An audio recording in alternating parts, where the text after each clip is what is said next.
Hello friends, welcome and welcome back to my YouTube channel baby and mom care with Kiran. सर्दी के मौसम में parents को सबसे कॉमन प्रॉब्लम जो फेस करनी पड़ती है वह है कि बच्चा रात को सोता नहीं है। बच्चे की नींद रात में बार बार खुलती है और बच्चा रात में कई बार उठकर रोने लगता है, जिससे ना तो पेरेंट्स की नींद पूरी हो पाती है और ना ही बच्चा सही से सो पाता है। बड़ों का शरीर तो मौसम के अकॉर्डिंग अपने बॉडी टेम्परेचर को चेंज कर लेते हैं, लेकिन छोटे बच्चों में ऐसा नहीं होता है।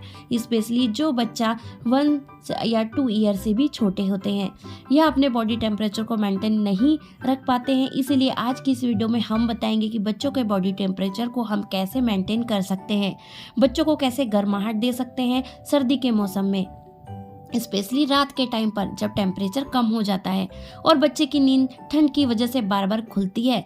तो कैसे हम बच्चों को गर्माहट दे सकते हैं ताकि बच्चा लंबे समय तक आराम से सोए।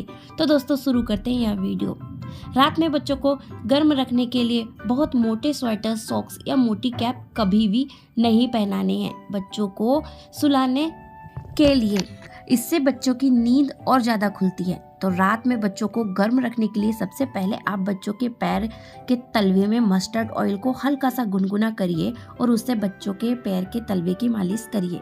इससे बच्चों को गर्माहट मिलती है और बच्चा ज़्यादा टाइम तक सोता है। और बच्चे के सर पर या आगे की तरफ चेस्ट पर आप 1 या 2 ड्रॉप देसी घी लगाकर बिल्कुल हल्के हाथों से 2 मिनट के लिए बच्चों की मालिश कर दें। इससे भी बच्चा रिलैक्स फील करता है।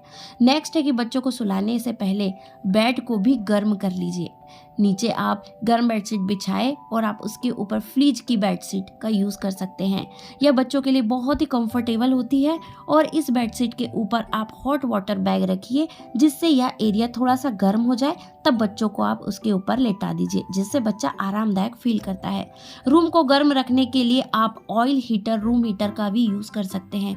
नॉर्मल रूम हीटर बच्चों के लिए अवॉइड करने चाहिए। इससे रूम का टेम्परेचर मेंटेन रहेगा और बच्चा आराम से सो पाएगा। नेक्स्ट है कि डोर या विंडो के पास कभी भी बच्चों को नहीं सुलाना है। इससे सीधी हवा बच्चे के ऊपर आती है, भले ही वह कितने भी बंद क्यों ना हो, लेकिन थोड़ी सी भी हवा बच्चों को लग जाती है, जिससे बच्चों को ठंड लग सकती है। इसीलिए बच्चों को डोर और विंडो से दूर रखिए। नेक्स्ट है, बहुत ज़्यादा ठंड है और बच्चा ब्लैंकेट ओढ़ता ही नहीं है, उसे बार बार हटा देता है, तो उस केस में आप बच्चों को कॉटन के सॉक्स पहना सकते हैं और कॉटन की थोड़ी लूज कैप आप बच्चों को पहना सकते हैं।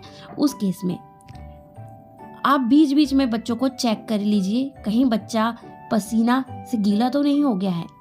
और नेक्स्ट पॉइंट है कि ठंड के मौसम में अक्सर बच्चों को नोज ब्लॉक हो जाती है, तो सुलाने से पहले आप बच्चों को नोज को साफ जरूर कर दीजिए। नोज ब्लॉक तो नहीं है, चेक भी आप कर ले, या फिर आप नेज़ोक्लियर सलाइन ड्रॉप डालिए। और 3 मंथ से बड़े बच्चों के साथ आप बेबी विक्स का भी यूज़ कर सकते हैं, जिससे बच्चों की नाक खुलेगी और वह आराम से सो पाएगा। नेक्स्ट पॉइंट है कि जैसे कि ठंड में हम बच्चों को लेयर्स में कपड़े पहनाते, उसी तरह बच्चों के बेड को भी हम लेयर्स में ही सेट करेंगे।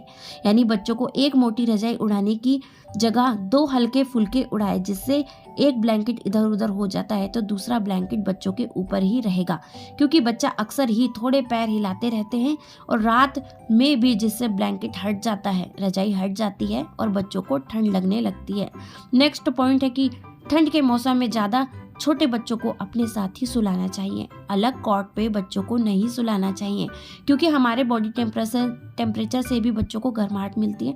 इसलिए सर्दी के मौसम में बच्चों के साथ कोजी होकर ही सोइए, बच्चों को गर्माहट मिलेगी और बच्चा लंबे टाइम तक सोएगा। नेक्स्ट पॉइंट है कि अगर बच्चों को सर्दी जुकाम खांसी है तो रात के समय में बच्चों को स्टीम दिलाकर सुलाइए। थोड़ा सा ऊपर रखिए बच्चों को, पिलो के ऊपर उसका सिर रखिए, ताकि बच्चों का सिर ऊपर रहे, जिससे बच्चों को सांस लेने में आराम रहे। क्योंकि जब सर्दी जुकाम खांसी होता है तो हम बच्चों को फ्लैट सरफेस पर सुला देते हैं, तो बच्चों को सांस लेने में भी दिक्कत होती है। नेक्स्ट पॉइंट है, अगर बच्चा 3 मंथ से छोटा है तो बच्चे को स्लीपिंग बैग में ही सुलाइए, उसमें ठंड कम लगती है और बच्चा लंबे समय तक सोता है। तो दोस्तों, अगर आपको ये वीडियो पसंद आई हो तो वीडियो को लाइक और चैनल को सब्सक्राइब जरूर कीजिएगा। मिलते हैं एक और नई वीडियो के साथ, तब तक के लिए टेक केयर।